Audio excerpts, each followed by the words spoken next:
Miss. বিহব্বলতায় পলক ফেলতে ভুলে যাওয়া আরশির খেয়ে ফিরল এবার।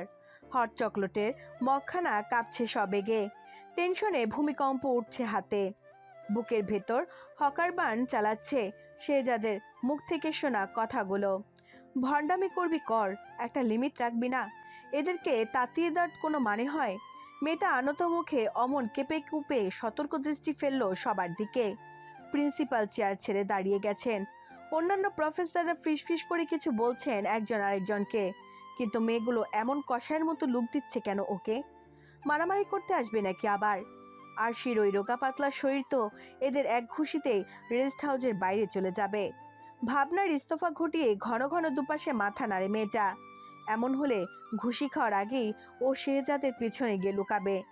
তারপর এরা যা খুশি করুক জাম্বুবানের সাথে, তাতে ওর কি? হুট করে শেহজাদ উঠে এলো জায়গা ছেড়ে। আরশির কাছাকাছি এসে দাঁড়াতেই অপ্রস্তুত হলো মেয়েটা। অন্যদিকে ফিরে বিড়বিড় করে আওড়ালো, কি কান ব্যাটার, এই তো দেখি মানুষের মনের কথাও শুনে ফেলে। এই জন্য বলেছিলাম মুখের সাথে সাথে মনের একটু লাগাম লাগা আরশি, নয়তো শান্তিতে দুদণ্ড উল্টো পাল্টাও ভাবতে পারবি না তুই। তখনই ওকে আরেক দফা বাকরুদ্ধ করলো মানুষটা। অল্প ঝুঁকে এক হাতে চিবুক ধরে মুখটা নিজের দিকে ফেরালো আরশির, অন্য হাতে ভর দিল টেবিলে। নীল চোখের দৃষ্টিতে মেয়েটাকে রেখে পশ্চিমা ভাষায় সবাইকে বলল, This pretty lady is my wife and I love her more than anything, more than anybody in the world. কিশোরীর বিস্ময় সম দৃষ্টি, বিমরতায় ঠোঁট কিঞ্চিত ফাঁক, পরপরই আরেকটা বিস্ফোরণ। শেহজাদের বৃদ্ধা আঙ্গুল স্লাইড করলো আরশির ঠোঁটের ওপর। লেগে থাকা হট চকলেটের চকলেটটুকু মুছে নিয়ে সেই আঙ্গুলটাই ঘুরিয়ে নিজের মুখে দিতেই আটকে উঠল বাকিরা। আরশি তখনও বোকা বোকা চোখে চেয়ে, নিঃশ্বাস পড়ছে না ওর। Breathe, darling. শেহজাদের খাদে নামানো কণ্ঠ ঠাস করে ফ্লোরে চিৎপটাং হলো কেউ কেউ। প্রচণ্ড শোকে অজ্ঞান হয়ে গেছে এরা। এদের মতে বিবাহিত তবে নায়কের মতো দেখতে প্রফেসর মেনে নেওয়া যায়, কিন্তু সেই প্রফেসর চোখের সামনে বইয়ের সাথে রোমান্স করবে এটা মেনে নেওয়া যায় না। জ্ঞান হারানো মেয়েগুলোকে ধরে রুমে নিয়ে যাওয়া হলো। ট্রুথ আর ডেয়ারের পর্ব ওখানেই সমাপ্ত। প্রিন্সিপাল লোকটা শেহজাদের কাছে এলেন ধীর পায়ে। উনিও যে মারাত্মকভাবে আশ্চর্য হয়েছেন সে আর বুঝতে বাকি নেই কারোর। ভদ্রলোক কাছে এসে দাঁড়াতে মানুষটা পশ্চিমা ভাষায় বলে উঠল, আপনাকে শুরুতেই সবটা না জানানোর জন্য I am sorry sir. Principal পেছনে হাত বেঁধে ঠোঁট টিপলেন, ভাবলেন কিছু একটা। পরপর হেসে দিয়ে শেহজাদের কাজ চাপড়ে নিজের স্বভাবসুলভ বিদেশি বচনে বললেন, সত্যি কথা বলতে এমন কিছুই আন্দাজ করেছিলাম বলতেই হবে। আরুষের মতো একজন ব্রাইট স্টুডেন্টের তোমার মতো একজন ডেডিকেটেড প্রফেসরকে হাজব্যান্ড হিসেবে পাওয়া কিন্তু ভাগ্যের ব্যাপার। তবে আমি ভাবছি অন্য কথা, ক্লাসের বাকি সবাই কি ভালোভাবে মেনে নেবে বিষয়টা? ধরো আরুষি নিজের চেষ্টাতেই ভালো রেজাল্ট করলো, কিন্তু তোমার জন্য ভালো রেজাল্ট করতে পেরেছে, এমন প্রশ্ন উঠবে না তো? শেহজাদের চিবুক শক্ত, যেন আগে আন্দাজ করে রেখেছিল। এই কিন্তুটা যোগ করবেন প্রিন্সিপাল। পশ্চিমা ভাষায় বলল, আরুষি আমার ওয়াইফ হলেও ক্লাস কিংবা এক্সামে কোনো বাড়তি সুবিধা ও পাবে না। বাকি স্টুডেন্টসদের মতো নিজের জায়গা নিজেই তৈরি করতে হবে ওকে, আমি কথা দিলাম। ভদ্রলোক স্মিত হাসলেন। প্রস্থান করার পূর্বে ইংরেজিতে বললেন, এটুকুই তোমার মুখে থেকে শুনতে চাচ্ছিলাম। পরপর চোখ টিপে বললেন, enjoy the night young man. তবে পরের বার তুমি আর তোমার ওয়াইফ যেন এই জায়গায় আগের বার এসে ঘুরে যেতে পারো, সেই ব্যবস্থা আমি নিজেই করব। প্রিন্সিপাল চলে গেলেন। হলরুমেও অল্প অল্প করে ফাঁকা হতে শুরু হলো। বাকি রইল শুধু শেহজাদ আর আরশি। মেয়েটা বিদ্যুৎ স্পৃষ্টের ন্যায় স্তব্ধ। এক দৃষ্টিতে দূরের দেয়ালে তাকিয়ে এখনো যেন বিশ্বাস করতে পারছে না পরপর ঘটে যাওয়া ঘটনাগুলো। জাম্বুবান কি বলল? ভালোবাসি ওকে, তাও কিনা সবার সামনে। কিভাবে সম্ভব হলো এটা? তখনই একটা শক্তপোক্ত হাত পেছন থেকে জড়িয়ে ধরলো আরশির কোমর। শিউরে উঠল ও। ক্রস্ত পাশে ফিরে চাইতেই দেখলো শেহজাদকে তাকিয়ে আছে ওর দিকে। দৃষ্টিতে জমাট বেঁধেছে প্রেম প্রেম অনুভূতি, তবুও ঠোঁটে ঠাটবাটে প্রহসনের ছাপ স্পষ্ট। মুখটা গম্ভীর করে বলল, আমার বোধহয় প্রিন্সিপালকে বুঝিয়ে বলা উচিত ছিল। হাঁসফাঁস ভুলে অবাক চোখে চাইলো আরশি। কি বুঝিয়ে বলা উচিত ছিল? মানুষটা দীর্ঘ এক শ্বাস ফেলে বলল, এই যে নাইট এনজয় করার কথা উনি বললেন, সে তো আর একা একা সম্ভব নয়। আর তুমিও কোঅপারেট করবে না আমার সাথে, সেটাই ওনাকে বুঝিয়ে বলতাম আর কি। তাহলে উনিও আর পরের বার আমাদের এখানে পাঠানোর কথা ভাবতেন না। আরশি চিংড়ি মাছের মতো ছিটকে সরে এলো শেজাদের পাশ থেকে। কুণ্ঠার লাল রঙে রেঙেছে গালছোড়া। তড়িঘড়ি ব্যস্ত পা ডান দিকে ফেলতে পেছন থেকে শোনা গেল প্রফেসরের গলা। ডার্লিং, ওদিকে কিন্তু আমার রুম, ভেবে চিনতে যাচ্ছ তো? থামলো মেয়েটা, চোখ খিচে জিভ কাটলো। পরপর বাম দিকে যেতে যেতে বিড়বিড় করে আওড়ালো, নাইট এনজয় তো দূর, একবার রুমে গিয়ে চোখ বুঝতে পারলে একেবারে সকালে উঠে আপনার মুখ দেখব, তার আগে নয়। আলো আঁধারির খেলায় আসন পেতেছে শখানেক মানুষ। প্রজেক্টরের মাধ্যমে বড় পর্দায় দেখানো হচ্ছে সিনেমা। সাউন্ড সিস্টেম থেকে ভেসে আসছে লোমহর্ষক কিছু শব্দ। পুরো হল জুড়ে সবারই গা ছমছমে অবস্থা। তবে যারার মজা লাগছে ভীষণ। তারা আকাশের মতো নীল চোখ জোড়া চকচক করছে উচ্ছ্বাসে। মুখটা দপ করে জ্বলে নিভে উঠছে পর্দার এক একটা দৃশ্য। সেদিকে তাকেও পপকর্ন খেতে খেতে আয়ানকে ডাকলো ও। আয়ান শুনছেন, দেখেছেন, আমি বললাম না ভুট্টা ওই মেয়ের মধ্যেই আছে। অফিসার সাড়া দিল না। যারা আবারও পর্দায় তাকিয়ে থেকেই ডেকে গেল আয়ানকে। কিন্তু এবারও যখন উত্তর পেল না তখনই খটকা লাগলো ওর। পাশে ফিরে চাইতেই লাফিয়ে উঠল মেয়েটা। আয়নের চোখে সানগ্লাস, কানে ব্লুটুথ ডিভাইস লাগানো, মুখটা থমথমে। দুহাত বুকে বেঁধে সোজা হয়ে বসে আছেন অফিসার। যারা বুকে থুতু দিয়ে ব্লুটুথটা নিয়ে এলো আয়নের কান থেকে। কপালে ভাঁজ ফেলে বলল, আপনি না মুভি দেখতে এসেছেন, তাহলে এসব কি? বকা খেতে চোখ মেলে চাইলো মানুষটা। যারার দিকে তাকিয়ে অপ্রস্তুতে হাসলো একটু। কিন্তু যেই না ফের ওই ভৌতিক শব্দগুলো আসা শুরু হলো সাউন্ড সিস্টেম থেকে, অমনি কণ্ঠে অনুনয় মেখে বলল, প্লিজ বাটারফ্লাই, ওটা দিয়ে দাও আমাকে। এই সাউন্ড পেটে গেলে আমার বদহজম হবে। মানে? মেয়েটা তাজ্জব বনে প্রশ্ন করতেই ঢোক গিলল আয়ান। চোখের চশমা খুলে বলল, আসলে ভূতে একটু ইয়ে লাগে। কি এ? মানুষটা হড়বড়ালো। ভয়? আয়নের দ্বিধা ভরা মুখ। বলেও বিপদে পড়েছে বেচারা। বড় বড় ক্রিমিনাল ধরা মানুষটা কিনা শেষমেশ ভূতে ভয় পায়। বাটারফ্লাইয়ের সামনে প্রেস্টিজ বলে আর কিছু থাকলো ওর। যারার হাসি বেরিয়ে যাচ্ছিল, তবু ঠোঁট টিপে কোনো মতে দমিয়ে রাখলো সেটা। নীরের গলায় বলল, এজন্যই বুঝি চোখে সানগ্লাস আর কানে ব্লুটুথ গুজে বসেছিলেন? মানুষটা নিজের হয়ে সাফাই গাওয়ার আগেই পর্দায় ভেসে উঠল কিছু একটা। সাথে আয়নের সাথে সবার কি দম ফাটানো চিৎকার। আয়নের কলিজাটা একটুর জন্য বেরিয়ে যায়নি ভয়ে। তড়িঘড়ি চোখ খিচে বন্ধ করতে যারা বলে উঠল, আপনার হাতটা দিন। হ্যাঁ? অফিসারের অপেক্ষা না করে মেয়েটা নিজেই শক্তপোক্ত হাতখানা নিয়ে নিল নরম হাতের মুঠোয়। আমার হাত ধরে থাকুন, তাহলে আর ভয় লাগবে না। পর্দায় তাকিয়ে এই কথাগুলো বলল যারা। আয়ান মূর্তি বনে বসে। হৃৎপিণ্ড চলছে ঠিকই, কিন্তু যেন সম্ভিত নেই ওর। ঢোক গিলে আর চোখে প্রথমে পাশে তাকালো, তারপর নিজের হাতে, যা এখন পুরোপুরি জারার হাতের দখলে। নিঃশব্দে হাসল অফিসার। সিটে মাথা হেলিয়ে পুরোটা সময় তাকিয়ে রইল মেয়েটির দিকে। কেমন সুখ সুখ অনুভূতি এসে ভিড়ল মন মস্তিষ্ক জুড়ে। এই সুখের জন্য হলেও আরো কিছুদিন বেঁচে থাকা মন্দ হবে না নিশ্চয়ই। ম্যানহাটনের ব্যস্ত আকাশে হলদে আভা। সূর্যের তাপ বেড়েছে অল্প বিস্তর, তবুও গরম কাপড়ে শরীর পেঁচিয়ে কাজে ছুটছে মানুষগুলো। বরফ ভেজা রাস্তা ঝলমল করছে সকালের প্রথম সৌর কিরণে। গ্র্যান্ড ক্যানিয়ন থেকে আরশিদের ফিরতে রাত হয়েছে গতকাল। সাথে এসেছে আরেকজন নতুন অতিথি, স্নোবল। শেজাদের পুরো অ্যাপার্টমেন্ট জুড়ে দৌড়ে বেড়ানোই এখন যার একমাত্র কাজ। আরশি বেঘরে ঘুমোচ্ছে নিজের রুমে। ক্লান্ত শরীরটা জার্নি করে এসেই নেতিয়ে পড়েছিল বিছানার সাথে। তখনই ডাক পড়ল প্রফেসরের। ধরফড়িয়ে উঠে বসলো মেয়েটা। দৌড়ে শেজাদের রুমের সামনে আসতেই দেখলো বিছানার উপর স্নোবল বসা। প্রফেসরের কপালে ভাঁজ। সেভাবেই বলল, বিছানায় এত চকোলেট চিপস ছড়ানো কেন? খরগোশকে এগুলো খেতে দিয়েছো? আরশি অবাক, চকলেট চিপস? ও তো উঠলই মাত্র। কোথায় চকলেট চিপস? দেখি সরুন তো। শেহজাদ সরে যেতেই বিছানার কাছে গিয়ে চোখ কপালে উঠল মেয়েটার। তড়িঘড়ি খরগোশটাকে কোলে নিয়ে ইতস্তত হেসে বলল। ভাগ্যিস তুলে মুখে দেননি। শেহজাদের ভ্রু বেঁকে এলো অমনি। তুলে মুখে দেইনি মানে? আরশি এক পা দুপা করে পেছালো দরজার দিকে, পরপর ঢোক গিলে বলল। মানে ওগুলো চকলেট চিপস না, তাহলে কি? ওগুলো স্নোবলের পটি। প্রফেসরের চেহারা ফ্যাকাশে হয়ে উঠল মুহূর্তেই।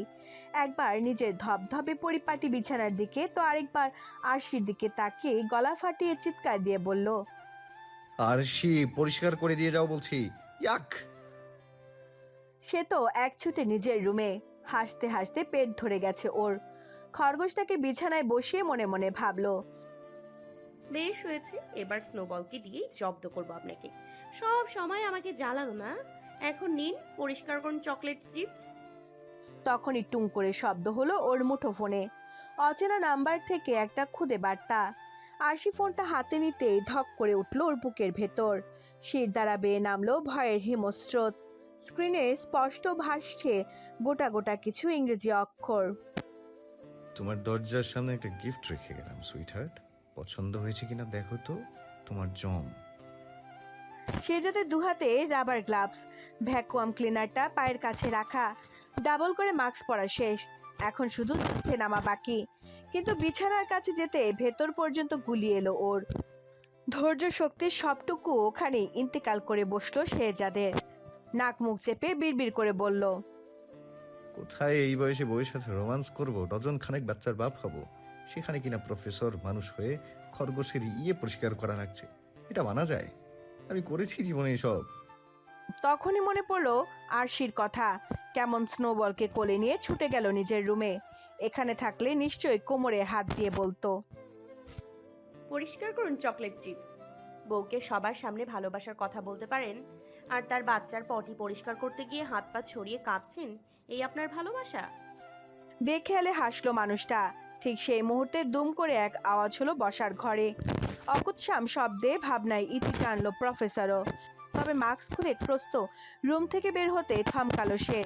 আরশি সোফার কাছে দাঁড়িয়ে ফ্যাকাশে মুখে চেয়ে আছে ফ্লোরে পড়ে থাকা একটা বাক্সের দিকে। পেছন থেকে ডাকলো শেহজাদ। আরুষি, ঠিক আছো তুমি? ফিরে চাইলো কিশোরী। একটু ভরসা পেল যেন।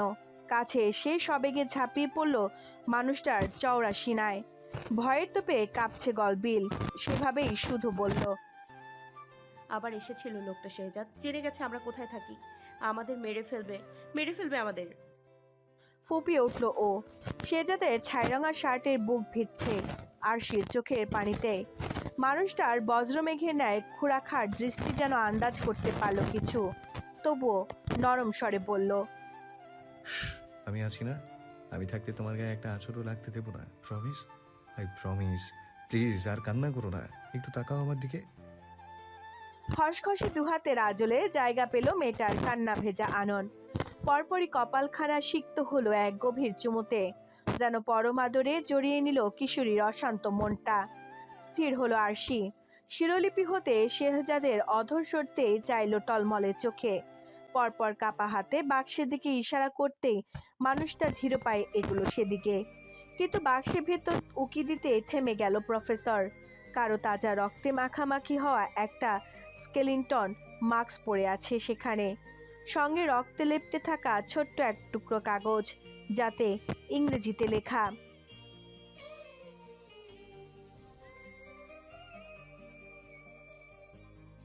শেহজাদের চোখ মুখ শক্ত হলো অমনি। প্যান্টের পকেটে তার স্বরে বাজছে মোবাইলটা। স্ক্রিনে ভেসে উঠেছে মিসেস বেলা আর্চারের নাম। কলটা রিসিভ করতে শোনা গেল প্রৌঢ়বয়সী মহিলার বিচলিত কণ্ঠ। পশ্চিমা ভাষায় বললেন।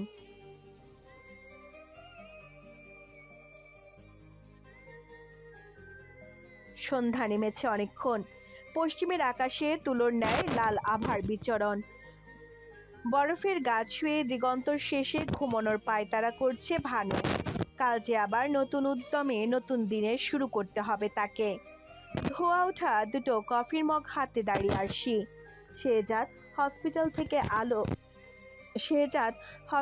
থেকে এলো একটু আগেই। সাথে এসেছে আরো একজন, আয়ান হান্টার, প্রফেসরের ছোটবেলার বন্ধু এবং একজন কাবিল পুলিশ অফিসার। যদিও মাত্র একবারই দেখেছিল আর সেই মানুষটাকে। টেবিলের উপর মগ দুটো রাখতে শেহজাদ চাইলো মেয়েটার মুখের দিকে। ভয় আর দুশ্চিন্তায় শুকিয়ে গেছে একেবারে। ঠোঁটের বাঁকে লেগে থাকা সবসময় সে মন ভালো করা হাসিটাও আজ নেই। আয়ান বুঝলো বোধহয় কিছু। প্রস্ত প্রসঙ্গ বদলাতে কফির মগ হাতে নিয়ে চুমুক বসালো সেখানে। পরপর বলল, ভাবে কিন্তু দারুণ বানিয়েছে কফিটা। যদিও আপনি আমার থেকে ছোট, কিন্তু এই ব্যাটা যা সাংঘাতিক, ওর বউকে ভাবি কেন ডাকেনি, এই বলে বলে আমার রাতের ঘুম কেড়ে নিত। চেষ্টায় ব্যর্থ হলো না অফিসার। আর সে শুকনো আননেই মলিন হাসলো। পরপর জিজ্ঞেস করে বসলো, মিস্টার উইলিয়াম মানে প্রিন্সিপাল স্যার কেমন আছেন এখন? শেহজাদের মুখ খুলল এবার। কণ্ঠে গম্ভীরতা মিশিয়ে বলল, আউট অফ ডেঞ্জার। তবুও ডক্টর বলেছেন অবজারভেশনে রাখবেন আরো কদিন। হাতে পিঠে জখম হয়েছে প্রচুর। কথা কেড়ে নিল আয়ান। কফির মগটা টেবিলে রেখে বলল, তার চাইতেও বড় কথা, মিস্টার উইলিয়ামকে জখম করা হয়েছে চাপাতি দিয়ে। আমাদের পুলিশ স্টেশনে যে লোকটা অফিসারদের উপর হামলা করেছিল, সেও কিন্তু চাপাতি দিয়েই করেছিল। সেও কিছু একটা ভাবতে ভাবতে বলল, আমাকে কিডন্যাপ করার পরেও গালে চাপাতি দিয়ে জখম করা হয়েছিল। মেয়েটার গালের ব্যান্ডেজ করা জায়গাটায় ফের চোখ গেল শেহজাদের। ঢোক গিলল ও। ভেতরটা জ্বলছে কেন এত? আরশিকে অন্য কেউ ছুঁয়েছিল বলে, নাকি কষ্ট দিয়েছিল বলে? যখন আসল অপরাধী ধরা পড়বে আর ঠিক একই তখন ফেরত দেবে শেহজাদ, তখন কি একটু কমবে এই জ্বালা? আয়ান আরশি দুজনেই গভীর চিন্তায় বিভোর। শেহজাদ কেবল কফির মগে চুমুক বসাবে, তখনই দুজন সমস্বরে বলে উঠল। Skeleton mask. কেঁপে উঠল মানুষটা। মুখ দিয়ে চরসূচক শব্দে বিরক্তিটুকু প্রকাশের সুযোগ দিল না অফিসার। চোখ বড় বড় করে বলল, তার মানে পুলিশ স্টেশন হামলা চালানোর লোক আর আপনার কিডন্যাপার দুজনের মুখে যদি স্কেলেটন মাস্ক দিয়ে ঢাকা থাকে, তবে দুজন একই মানুষ। ওদের দিকে না তাকিয়ে বলে উঠল প্রফেসর। চোখের ভাষায় অদ্ভুত পরিবর্তন। শুভ্র চেহারায় কালো ছায়াটা দীর্ঘ হয়েছে এবার। আরশির কপালে ভাঁজ। শুধালো আয়ানকে, আমাকে কিডন্যাপ করার কারণ না হয় বুঝলাম, কিন্তু আপনার আর মিস্টার উইলিয়ামের সাথে কি শত্রুতা ওই লোকের? আপনাদের কেন ক্ষতি করতে চাইছে? তুড়ি বাজালো আয়ান। বলল, গুড পয়েন্ট। আমার ক্ষতি করতে চাওয়ার কারণ হলো আমি শেহজাদের বন্ধু। মানে যতটুকু আমার মনে হয় আর বোঝাই যাচ্ছে, সাইকোপ্যাথ মশাই শেহজাদকে সহ্য করতে পারে না। তাই ও আমাকে আগে সরাতে চেয়েছিল মার থেকে, যাতে করে শেহজাদ একটা বড় সড় ধাক্কা খায়, ভেঙে পড়ে, তারপর আপনাকে সরাতে পারে। আর প্রিন্সিপালকে মারতে চাওয়ার কারণ? থুতনিতে হাত রাখলো অফিসার। বলল, এক ঢিলে দুই পাখি মারা। মানে এমনই কিছু একটা করতে চেয়েছিল বদমাইশটা। প্রথমত বক্সের সাথে পাঠানো রক্তমাখা মাস্ক পাঠানো, যেন আপনি তা দেখে ভয় পান। আর দ্বিতীয়ত জেলাসি, আপনার আর শেহজাদের সাথে মিস্টার উইলিয়ামের ভালো সম্পর্কে ওনার উপর কালপিটের চড়াও হওয়ার কারণ। থামলো আয়ান। কিছু একটা ভেবে ফের আওড়ালো, এখন শুধু মিস্টার উইলিয়ামের জ্ঞান ফের অবধি অপেক্ষা। ওনার স্টেটমেন্টটা নিলেই 2-2 মেলানো যাবে। মাথা দোলালো আরশিও। আর চোখে একবার তাকালো প্রফেসরের মুখের দিকে। মানুষটা ভাবছে কিছু। অফিসার মগের কফিটুকু শেষ করলো। পরপর শেহজাদের দিকে তাকিয়ে বলল, বাসার সিসিটিভি ফুটেজ দেখলাম। আজ সকালে বক্সটা যে লোক তোদের বাসার সামনে রেখে গেছে, তার মুখ স্কেলেটন মাস্ক দিয়ে ঢাকা। নকল চাবি বানিয়ে অন্যের বাসায় কি করে ঢুকতে হবে, এটা কিন্তু খুব ভালো করেই জানে। আর একবার যখন ওই বান্দে এই বাসার ঠিকানা জেনেছে, তার মানে পরের বার ভিতরে ঢোকারও চেষ্টা করবে, এটা শিওর থাক। শেহজাদ চোখ তুলে চাইলো আরশির দিকে। নিজের কোনো পরোয়া করে না, তবু আরশির আর কোনো ক্ষতি না হোক। কিন্তু শেহজাদ তো জানেও না যে ওর মিস চার্লিও মনে মনে একই কথা ভাবছে। দুজন দুজনের অজান্তে একজন আরেকজনের রক্ষা করার প্রতিজ্ঞা নিয়েছে আজ। মেকি কেসে উঠলো আয়ান। মনে মনে ভাবলো ওর এখানে থাকা আর বিরিয়ানির মধ্যে থাকা এলাচির থাকা সমান।